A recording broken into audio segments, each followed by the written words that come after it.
Finally, nakapaglagay na rin kami ng kortina sa aming kwarto dito sa Abu Dhabi. Kaya tara mga mi, samahan niyo na naman kami sa panibagong ganap namin ngayong araw. Mga bandang hapon mga mi, bumaba kami na Ate Sam para pumunta sa supermarket kasi bibili muna kami ng pwedeng lutuin para mamayang hapunan namin. Usually, dito kami sa may Big Mart lagi pumupunta kasi kompleto naman dito dahil meron silang isda, karne ng baka at ng manok at meron din nga mga gulay. Kaya hindi na rin kami nag-i-stock ng mga kung ano-anong pagkain sa bahay kasi madali lang naman kaming makakabili at bababa nga lang kami kasi malapit lang yung supermarket sa amin. Ayan nga at nakapantulog pa nga kami ni Ate sa mga mi kasi nakakatamad talagang magbihis kasi sobrang init na talaga sa labas kasi summer na ngayon. Anyway, ngayon nga ang balak kong lutuin ay adobong manok kaya pumili na ako ng Thai part lang kasi parang mas bet ko yung part na yon lalo na sa adobo. Parang nasa 16 dirham siya tayong nabili ko at hindi ko na nga lang talaga matandaan kung ilang grams yon. Tapos, kumuha na din ako ng atay at nasa 10 dirhams nga ito. At itong atay nga masyadong madami, kaya tinanong ko dun sa kabayan na nagbebenta, baka pwedeng bawasan kasi ang balak ko sana konti lang yung ilalagay ko. Kasi si Daddy Bino lang naman yung kakain ng atay ng manok, pero ang sabi ni kabayan, yan na daw yun at hindi na nga pwedeng bawasan, kaya no choice, kinuha ko na nga lang. Baka ilagay ko na lang sa freezer yung kalahati nito at lutuin na lang ng ibang ulam. Siguro, baka i-add ko na lang to kapag nag-chop suey or pansit ako sa susunod na araw. Pag uwi nga namin, nagluto agad ako kasi nakita ko na wala nang nagluluto sa kusina at usually ganito talaga yung ginagawa ko kapag nagluluto ako. Hinihintay ko munang wala nang gumagamit ng kusina bago ako magsimula kasi nahihiya talaga akong makisabay lalo na dun sa mga nagtatrabaho. Syempre, mas kailangan nilang matapos agad kung nagluluto man sila. Dahil may trabaho pa silang papasukan or kakagaling lang nila sa mahabang araw ng trabaho at gusto nilang makapagpahinga agad. Ganon din yung ginagawa ko kapag maglalaba, talagang pinipili ko yung mga alanganing araw gaya ng Monday or Tuesday o kaya naman yung oras na alam kong walang masyadong gagamit ng washing machine. Sanay na rin talaga akong mag-adjust lalo na kapag shared yung gamit at may iba pang taong kailangan gumamit. Siguro dala na rin ng karanasan namin noon nung kami pa yung nagpapaupa, alam namin yung pakiramdam na kailangan magbigay consideration sa ibang tao para maging maayos sa bahay. Ilang years din kasi kaming nagpaupa dito sa Abu Dhabi kaya hanggang ngayon dala-dala ko pa rin talaga yung ugali na makiramdam at mag-adjust kung kinakailangan. Pagtapos nga ng lipat bahay serye namin nung nakaraan mga mi, halos naayos ko na nga lahat ng mga gamit namin sa loob ng kwarto at yung mga gamit din namin dito sa kusina. Actually, hindi pa rin nakakonekta yung linya ng gas dito kaya hindi pa rin namin magamit yung gas stove dito sa bago naming nilipatan na bahay. Kaya lang naman ako makakapagluto ngayon kasi naglabas ng induction cooker yung isa sa mga tenant dito at nagpaalam nga ako na baka pwede akong makiluto at buti na lang ay pumayag siya. Buti na lang talaga meron nito kasi panigurado kung hindi pa rin kami makakapagluto ngayon kakain na naman kami sa labas which is hindi na maganda kasi nauubos na yung budget namin kakakain sa labas. Biruin nyo mga mi, pagkakain kami sa labas, madalas umaabot ng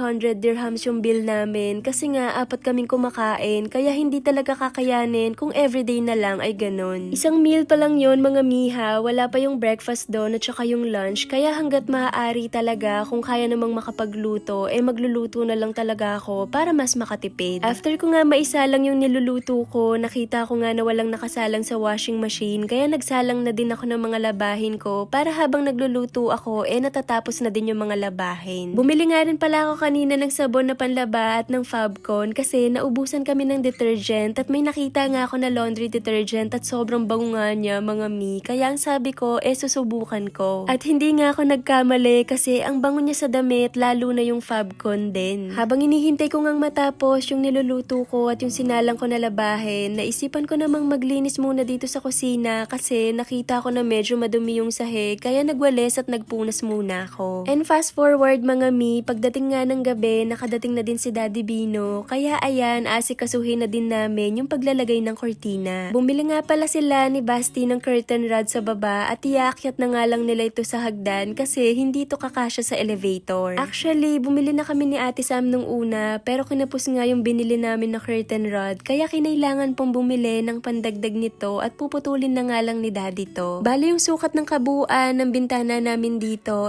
nasa 345 cm. O diba, sobrang haba talaga. Yung kanina na nabili namin is nasa 300 300 cm lang. So pagdating nga nila, sinimulan agad namin at nagtulong-tulong na nga kaming apat. And ayan mga mi, nalagay na din namin finally yung cortina at makakatulog na nga rin kami ng maayos at hindi na gaanong maliwanag dito sa loob. Yun lang, Momshi, masalama!